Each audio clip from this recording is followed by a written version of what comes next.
Why do 50% of people yawn when they see someone else do it?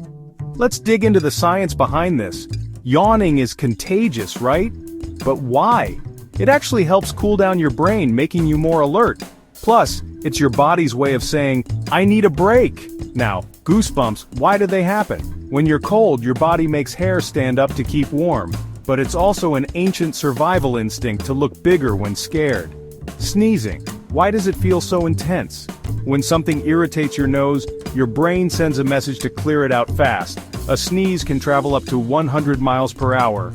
And when you're scared, your heart races. It's your body getting ready for fight or flight. How cool is that? That's it for today. Stay curious and keep exploring the world of fun science.